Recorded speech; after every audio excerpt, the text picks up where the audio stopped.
Trash Talk, Episode 2. We are back. I am one of your hosts, Matt Henry. I am Richard. Why is this movie also called Tammy and the Teenage T-Rex? Yule? And I'm Jeff Lown. And today we're talking Tammy and the T-Rex, a.k.a. It is impossible in this Beware movie. the giant bee. Yes. No. What I love about this movie is that Paul Walker is literally indestructible and cannot die, which is not something he was able to carry over into his regular life. So you thought my joke just... on Night of the Nerdy Laser was bad. Man. Hey, and him and Denise Richards both start out this movie in crop tops, which I thought was really amazing. Didn't she date Charlie Sheen, correct? They're they have a married. kid. They have a kid together. Okay, so she's definitely got some of that tiger blood coursing through her veins, correct? And I just read an article where their daughter is doing OnlyFans, and Charlie Sheen didn't like it. And it's like, Charlie Sheen, do you have any reason to tell somebody they shouldn't do something? Wow. Literally, yeah. You were spreading the plague across the country in a tour. You were doing a tour. You were spreading a plague across the country. Hey, but the good thing that came out of that is Denise Richards started OnlyFans, so there you go. Just to support her daughter? Do they do it together? Yeah. I'm watching, dude. It's a return of 80s porn right there. Jesus.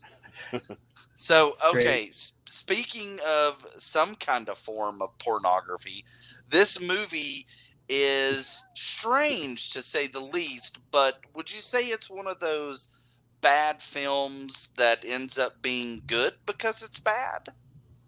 I would say so. I mean, you have to go into this movie knowing it's a comedy. Like, if you go into this movie any other way, you're going to hate it. And I think that's why I didn't like it the first time. And through this watch, I liked it a lot.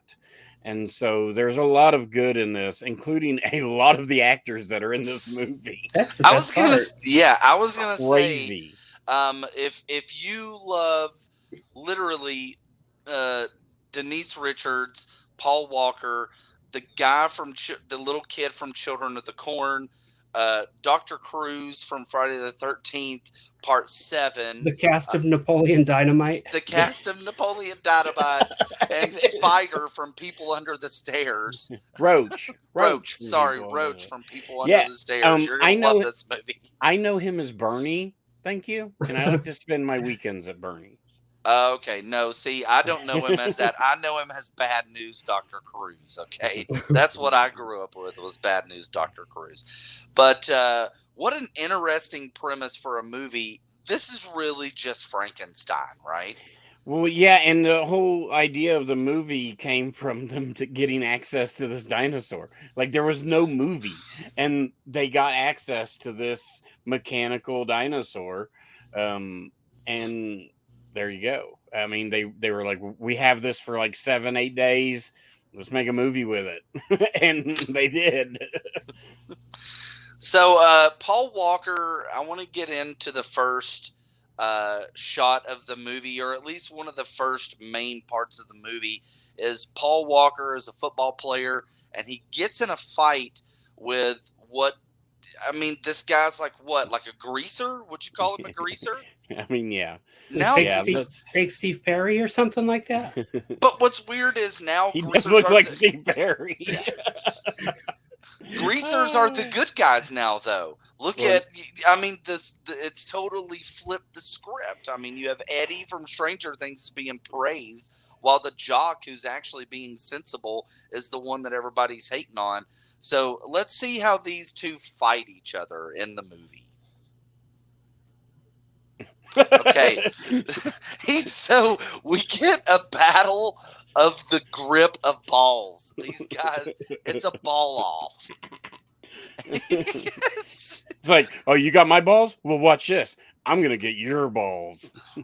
I think they even refer to it and they say something like, "Oh no, the ball grab" or something like that. Jesus. I love that Roach looks like he's 40 years old. Yeah.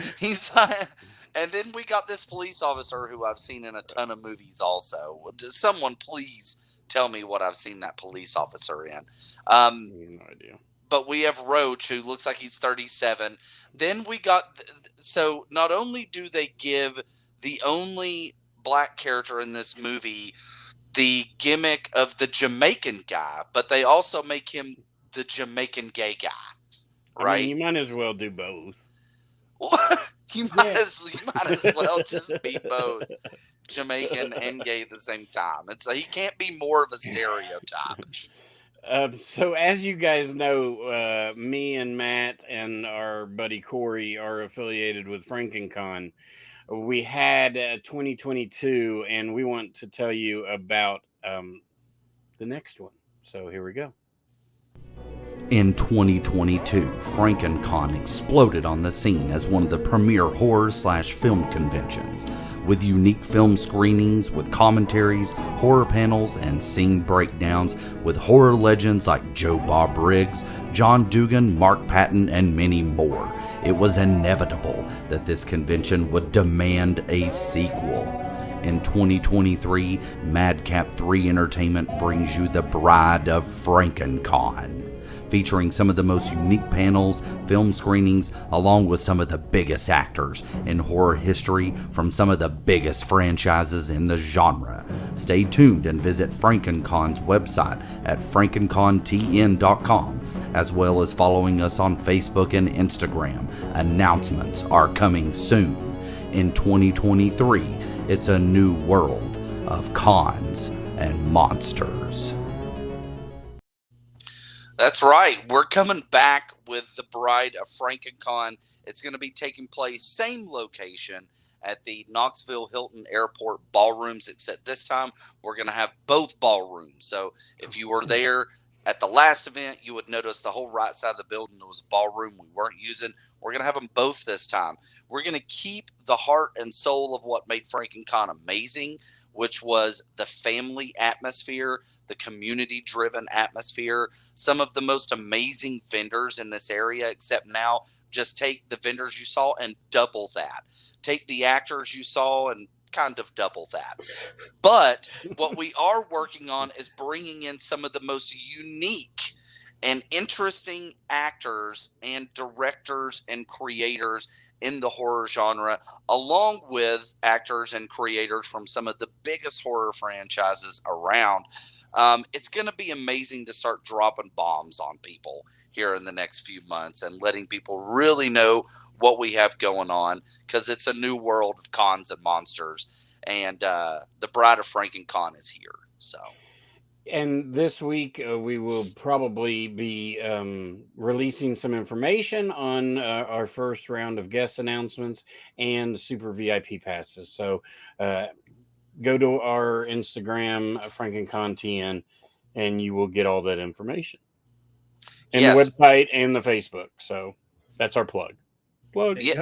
Yes, and this guy will actually be here.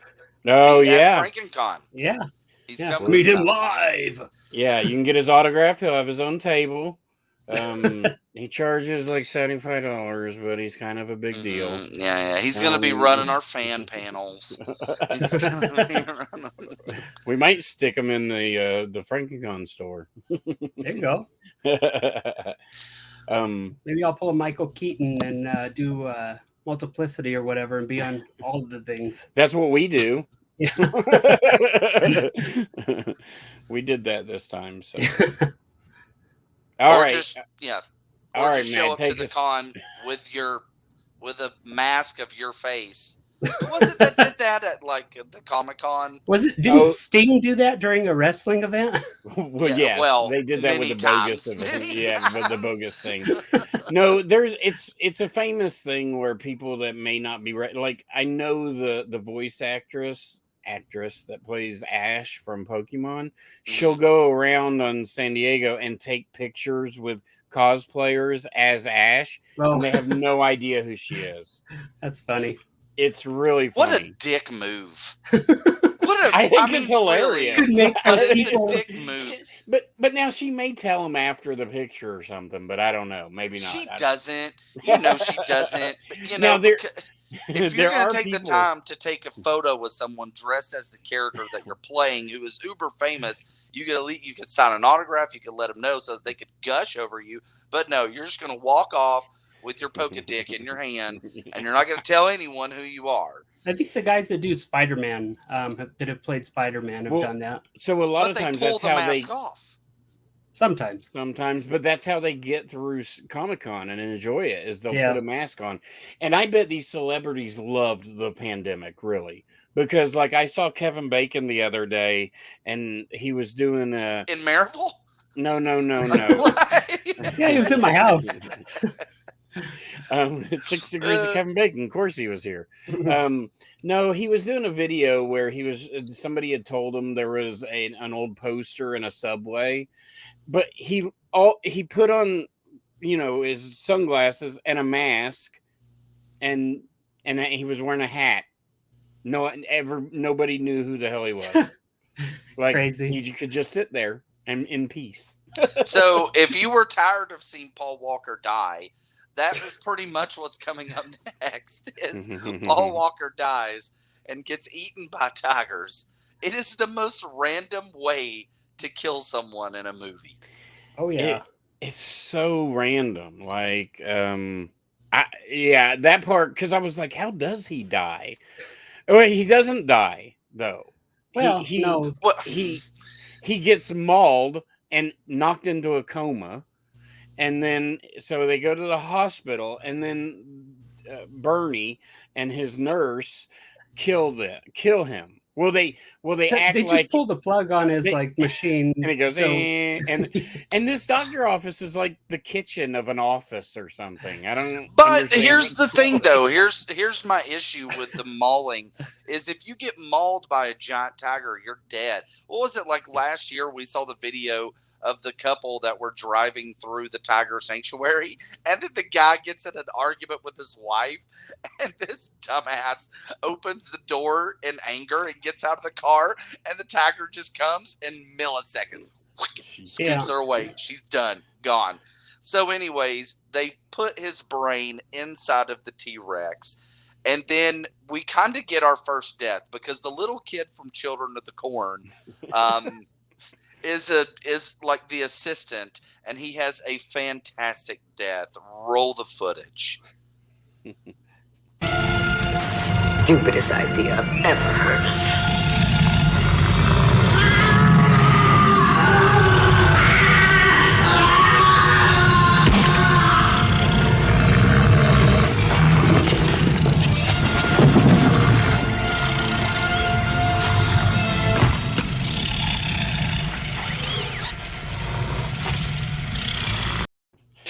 The T-Rex hands are my favorite star of this movie. Oh, they're so good. They make it, great. Yes. And dude running and falling into the cardboard boxes. Dude, it's so Reanimator. It's Reanimator. I mean, if you take that and he just bites the head off and the dude falls and then the head drops, I mean, it's not as good as what we just saw. No, and I love how his last line in the movie is, "This is so stupid." That's his last line.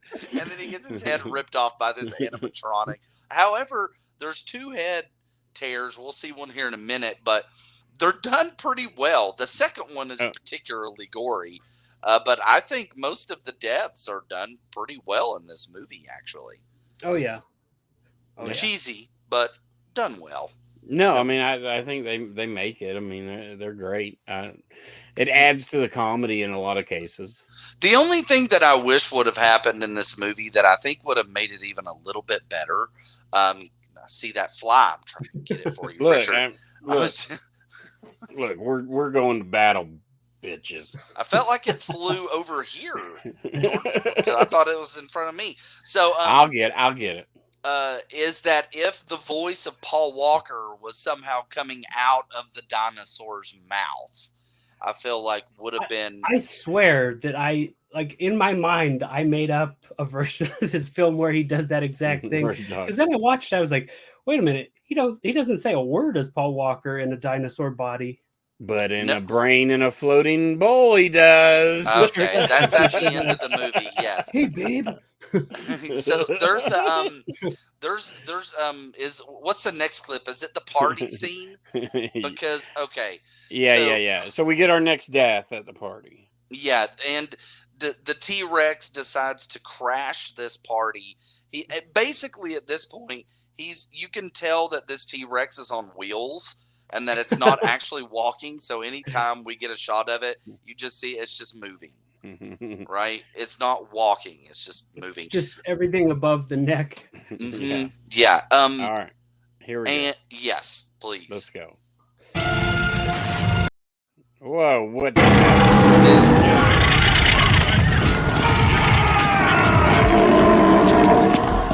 out here! Get some guns! Get the police! We need a gun out of here! Come on! Somebody get a gun! You guys just feel like he's kidding around.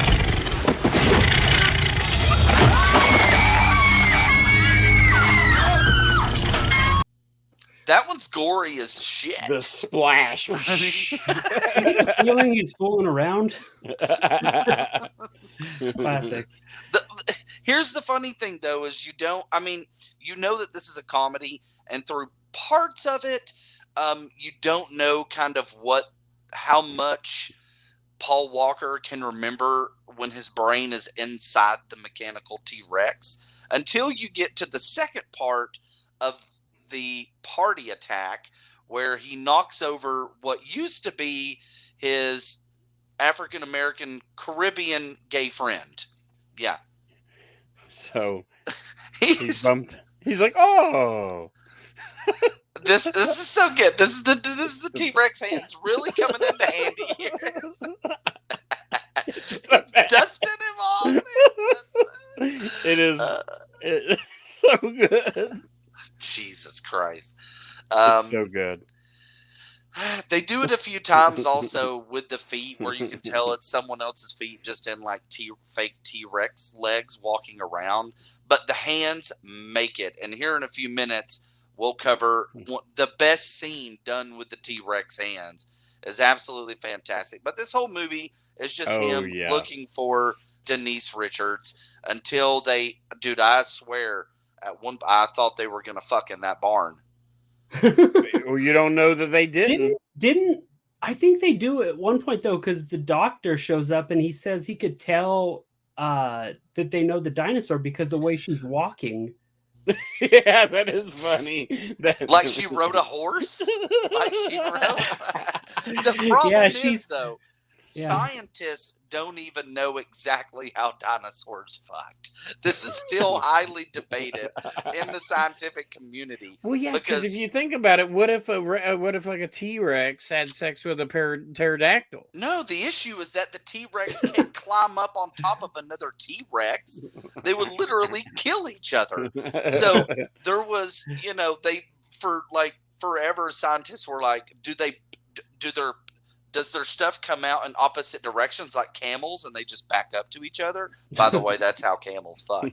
They just back up to each other.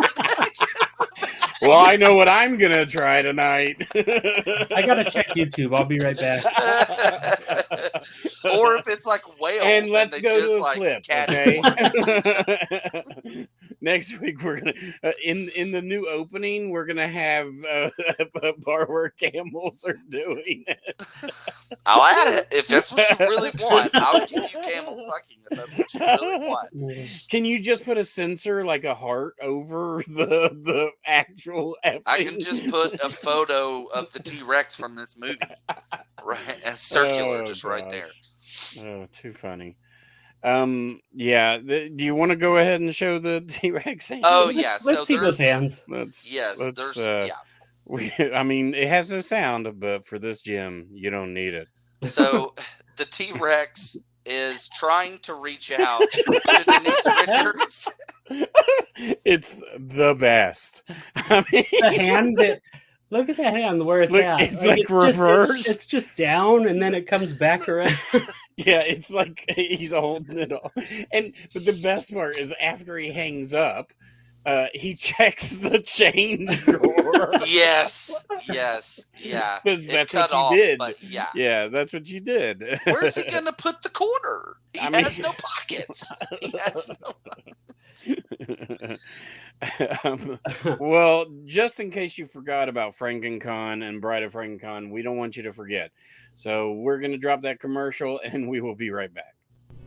In 2022, FrankenCon exploded on the scene as one of the premier horror/film conventions, with unique film screenings, with commentaries, horror panels, and scene breakdowns, with horror legends like Joe Bob Briggs, John Dugan, Mark Patton, and many more.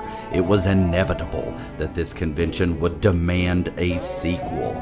In 2023, Madcap 3 Entertainment brings you The Bride of FrankenCon, featuring some of the most unique panels, film screenings, along with some of the biggest actors in horror history from some of the biggest franchises in the genre. Stay tuned and visit FrankenCon's website at frankencontn.com, as well as following us on Facebook and Instagram. Announcements are coming soon. In 2023, it's a new world of cons and monsters. But how do elephants fuck? I'm sure you know. I'm Carefully. sure you know. Carefully. You worked at a zoo, Matthew. I know you know. Not with elephants. Oh, not But, that kind of but zoo. you know, typically you would think a T-Rex's appendage would be gigantic, right? But camels aren't. They're like pigs. They're like little curlicues. Well, but what about? I mean, T-Rex has small hands, so maybe it just small arms, so maybe it just goes down. Maybe there's no need for it to have big arms. It's so Maybe big. dinos- It just Maybe dinosaurs didn't have sex.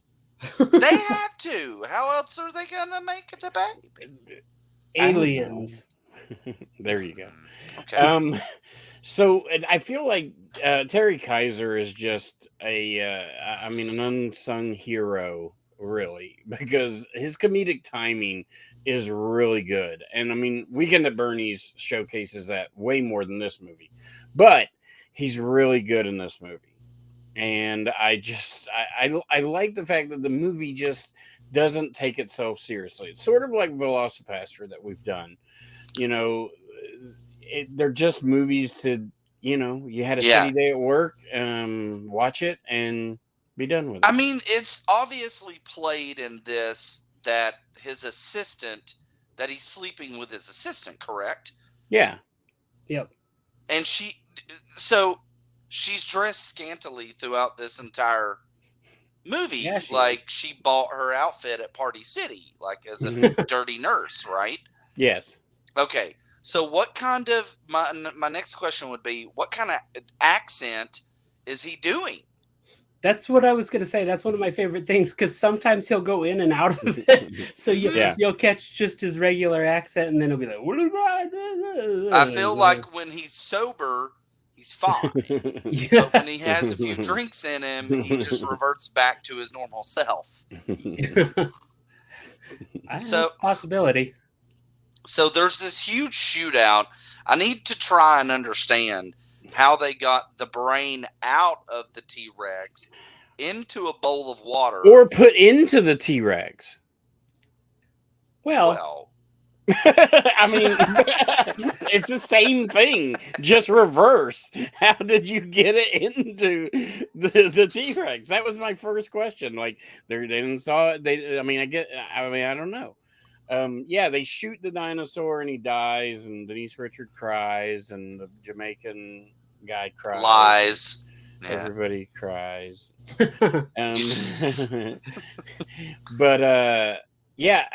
feel like if there was a sequel to this movie, we would have gone into like basket case sequel realm. Right? Basket case territory? Yeah. Like, well, especially in the sequels. Yeah, something like that, or like a robotic future type of thing. Well, it's almost like where he kind of, I'd imagine something like he takes over because he's connected to a mainframe or something. Well, it makes me think of The Man with the Screaming Brain with Bruce Campbell. And it's like Ted Raimi creates the robot that can like dance around and shit. But before we go to like the final, can we talk about the scene where they're in the morgue trying to find Paul Walker a new body? Yeah. And they would hold people up to the window, and he would be like, the dinosaurs. The dinosaurs tried to pick the body. The dinosaurs in the truck, and then they would bring him up.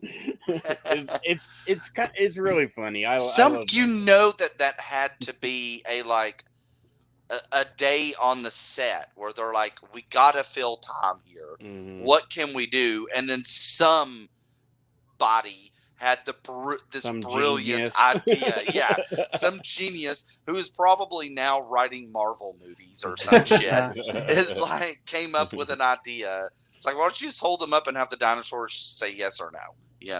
It's pretty solid. I mean, we get a lot of stuff with the dinosaur hands because he's like doing that, and then at one point I think they're driving off and he's flipping people off, and it's just the dinosaur hands. Great in this movie. It's solid. But we should go to this scene and do with it what you will, fellas. But this is the last part of the movie, so you're welcome. Ooh, you're so naughty. You drive me crazy.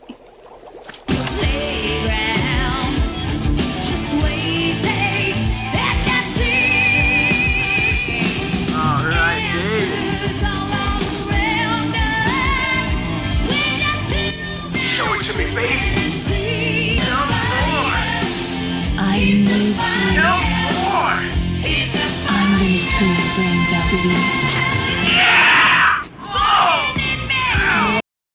I love that. Growing up, all I ever had was braingasms. But the funniest part is so the camera you all saw mounted on the wall, that was Paul Walker's eye.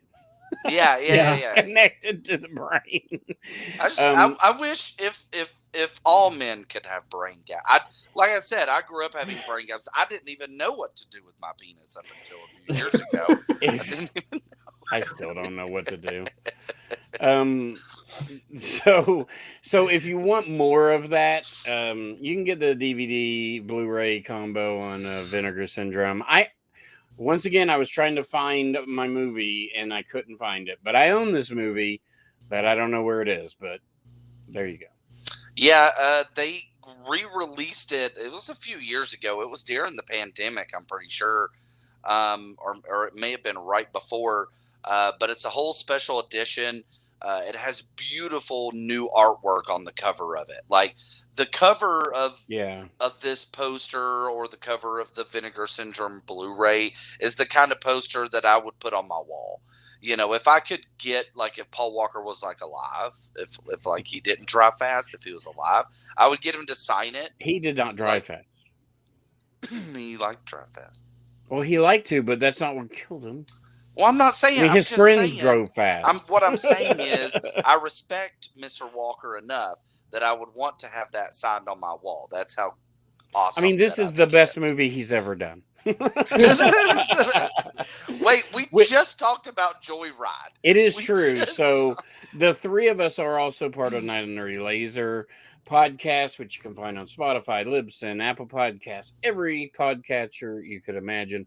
And we talked about Joyride just recently. So you can go find all other. We do more of a deep dive into those, with no clips, but we're still stupid. So yeah, hopefully you'll like that.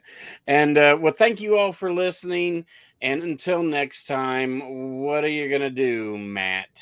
I'm gonna keep it bloody because somebody has to, and with little tiny T-Rex hands. We'll be back next week for more stupidity. Yay! See you guys.